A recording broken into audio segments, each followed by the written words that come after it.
আসসালামু আলাইকুম। আমি ফাহমিদা রুমকি বলছি ঢাকা ক্যান্টনমেন্ট থেকে।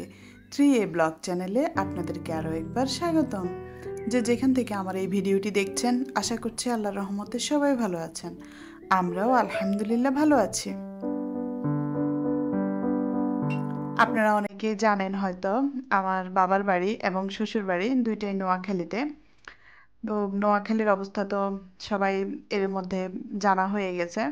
তো আমার ফেনীতে সবচেয়ে বেশি খারাপ অবস্থা যাচ্ছে। আমাদের বাড়ি হচ্ছে বেগমগঞ্জ থানা। তো ওখানে প্রথমে যেটা হয়েছিল যে বৃষ্টিপাত হচ্ছিল, কয়েকদিন থেকেই বৃষ্টিপাত হচ্ছিল, বৃষ্টিপাত, ভারী বর্ষণ। তারপর থেকেই বাঁধ ভেঙে বন্যার পানি আসতে শুরু করলো।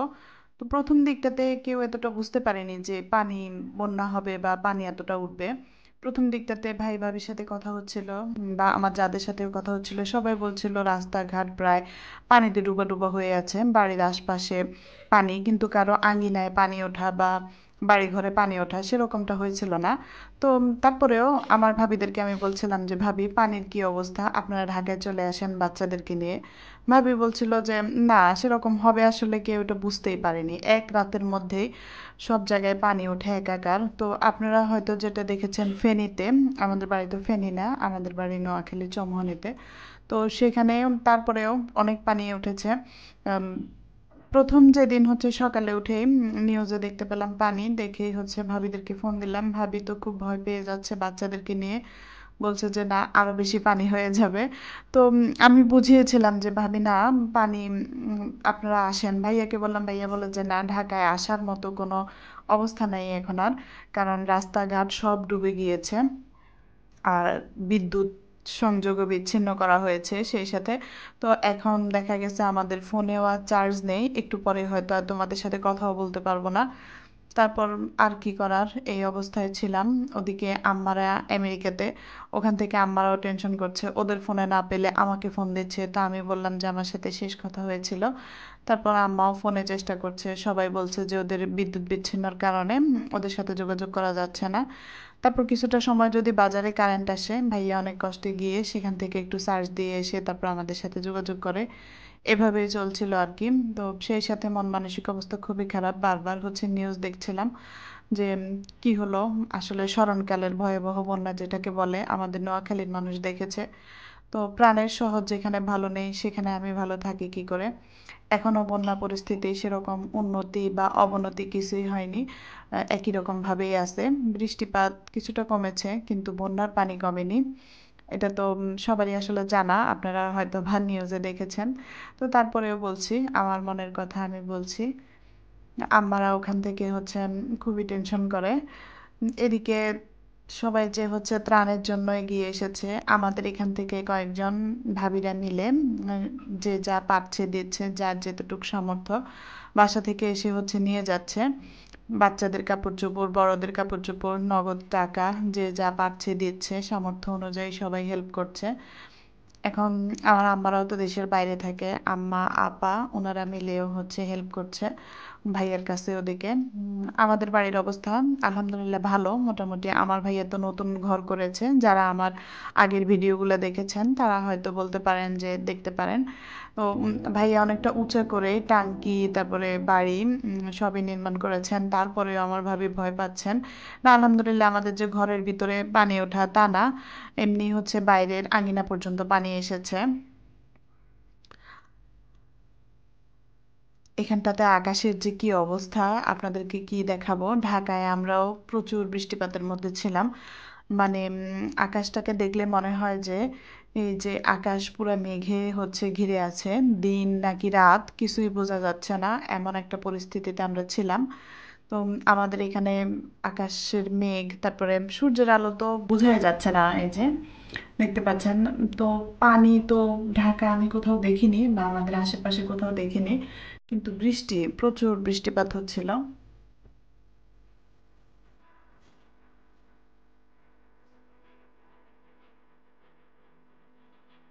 পুণ্যার্থীদেরকে সাহায্য করতে। আসলে আমরা তো হচ্ছে একার পক্ষে সম্ভব না।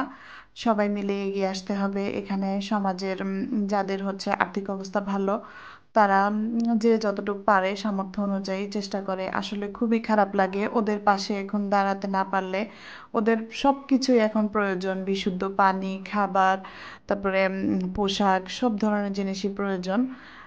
তো এই মুহূর্তে আমি তো আজকে নিউজে দেখলাম যে ঢাকা বিশ্ববিদ্যালয়ের ছাত্রছাত্রীরা কিভাবে হচ্ছে টিএসসিতে বসে অনেকটা হচ্ছে ত্রাণের জন্য সবাই এগিয়ে এসেছেন। সমাজের সব রকমের মানুষের পদধূলি দেখতে পেলাম ওখানে। তা আমরাও চেষ্টা করছি সেদিক থেকে। আসলে তো কারো তো একা তো সম্ভব না। সবাই মিলে হচ্ছে এগিয়ে আসতে হবে। এখানে বড় ছোট সবাই বিপদে পড়ে আছে। আর উদ্ধারকর্মীরা তো দেখতেই পাচ্ছেন সবাই কিভাবে হেলিকপ্টারে করে হচ্ছে নিয়ে যাচ্ছে।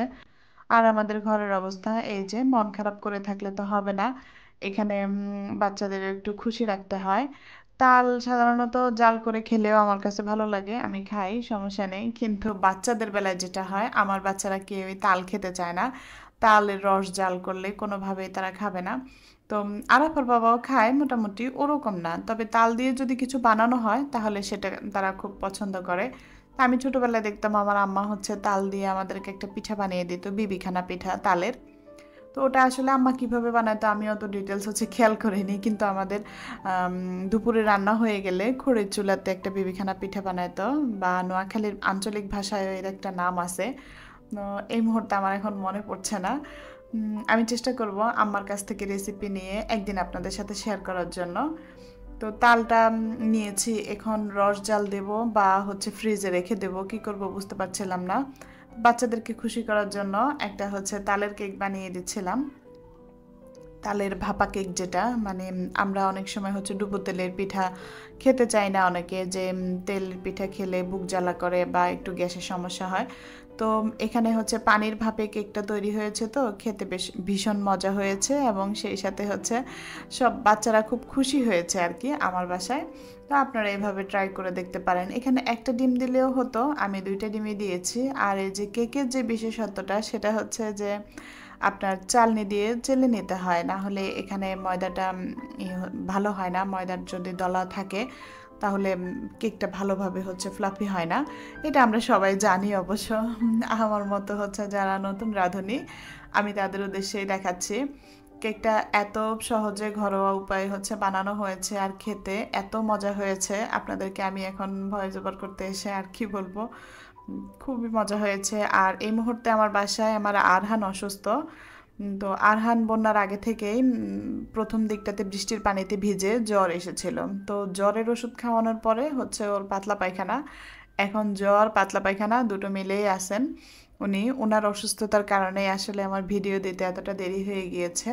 তো ভিডিও দিতে পারছিলাম না দেখে মনটাও খারাপ হচ্ছিল যে আপনাদের সাথে গল্প করতে পারছি না। এদিকে তালের পিঠা বা কেক বলেন যাই বলেন, নারিকেল না দিলে কিন্তু মজা লাগে না। নারিকেলটাও দিয়ে দিয়েছি, আর সেই সাথে আপনাদের কাছে যেন দেখতে অনেকটা সুন্দর লাগে, সৌন্দর্যের জন্য একটু হচ্ছে ড্রাই ফ্রুটস দিয়ে দিয়েছি। তো এটাকে 20 থেকে 25 মিনিটের মধ্যেই মাসাল্লাহ অনেক সুন্দর হয়ে গিয়েছে। তো আমি 20-25 মিনিটের জন্য দিয়ে তারপর হচ্ছে অন্য কাজ করছিলাম। ওই যে তালটা রস জাল দিব বলেছি, আর দিলাম না। এটাকে গুছিয়ে রেখে দিয়েছি ফ্রিজে। এই যে 25 মিনিট পরে আমি ঢাকনাটা তুলতে আমি নিজেই অবাক হয়ে গিয়েছি যে ওয়াও, এত সুন্দরভাবে এটা ফুলে গিয়েছে। সেই সাথে কেক যেভাবে চেক করে, চেক করার জন্য একটা কাঠি ঢুকিয়ে দেখছিলাম যে মাসাল্লাহ কাঠিটা একদম হচ্ছে শুকনোভাবে বের হয়ে এসেছে। আর ঠান্ডা হওয়ার পরে এটাকে এখন সার্ভ করছি। যদিও আমার বাচ্চারা আমাকে ঠান্ডা হওয়ার অপেক্ষা করতে দিচ্ছিল না। সন্ধ্যা হয়ে এসেছে। আর সন্ধ্যা কি বলবো, সকাল সন্ধ্যা সব একই রকমভাবেই কাটছিল। সবটাই হচ্ছে অন্ধকার, আর ওদিকে মনটাও খারাপ, ভাবিদের সাথে বাড়িতে কথা বলতে পারছি না। আমার শ্বশুরবাড়ির অবস্থা তো বললাম না, আমার শ্বশুরবাড়িতেও একই পরিস্থিতি। ওনাদেরও বিল্ডিং যথেষ্ট উঁচা, বাড়িতে ঘরে পানি ওঠা বা কারো সেরকম হয়নি, আল্লাহ মাফ করুক। সবারই হচ্ছে আঙ্গিনা উঠানে পানি। আলহামদুলিল্লাহ এ পর্যন্ত সবাই আছে মোটামুটি।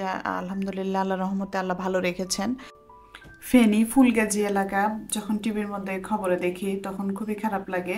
প্রচুর হচ্ছে পানি ওখানে। তো উদ্ধার কর্মীরা গিয়েও আপনারা দেখেছেন সবাই, ওরা হচ্ছে উদ্ধার করছেন। তো তো এই পর্যায়ে হচ্ছে আমার কেকের বিস্তারিত একটু বলি। কেকটা অনেক মজা হয়েছে, দেখেই বুঝতে পারছেন। আমার বাসায় সবাই খুব পছন্দ করেছে, আর আপুর বাবা, বাচ্চারা সবাই হচ্ছে খেয়েছেন। আপনারাও চেষ্টা করবেন একটু ট্রাই করতে। এখানে একটা ডিম দিলেও হয়, একটু ফুলানোর জন্য আর কি কেকটা, এটাই, আর কিছু না। আর আপুর বাবা ভালো রিভিউ দিয়েছিলেন। এই যে আমি যখন নেব, তো আরহান এসে এখান থেকে হচ্ছে ড্রাই ফ্রুটসগুলো সব নিয়ে নিচ্ছে। ওর ওই যে বললাম অসুস্থতার কারণে ও সেরকম খাওয়া দাওয়া কিছুই করছে না, আর এখান থেকে এসে হচ্ছে আমার সাথে হাতাহাতি করছিল আর কি। আমার ছোটবেলায় আমি বন্যা দেখেছিলাম, 1998-এর বন্যা। তো ওই সময়ও দেখেছি আমাদের বাড়ির আঙ্গিনাতে পানি উঠেছে, প্রচুর পানি দেখেছি। আর এই পর্যায়ে আমি শেষের দিকে চলে এসেছি। গত ভিডিওতে একজন আপু আমার হচ্ছে রান্নাঘরে গরম পানির লাইন আছে কিনা দেখতে চেয়েছিলেন।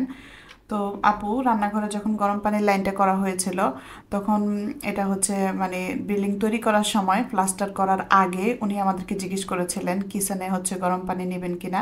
তখন আমি বলেছিলাম যে কিভাবে নেওয়া যায়। উনি বলছিল যে কমন যে ওয়াশরুমটা, তার উপরে হচ্ছে গিজার বসিয়ে এখানে ভিতর থেকে লাইন করা যাবে, আপনি যদি চান আমরা করে দেবো। তো এই যে লাইনটা, এখানে এর জন্যই মিক্সার কলটা বসানো হয়েছে। ওপাশে এখনও হচ্ছে গিজার বসাইনি আমরা, তাই ওই কলটা হচ্ছে গরম পানি আসেনি, ওটা বন্ধ আছে। তো ইনশাল্লাহ এবার শীতে গিজার বসিয়ে নেব, তখন হচ্ছে দেখাবো আপনাদেরকে।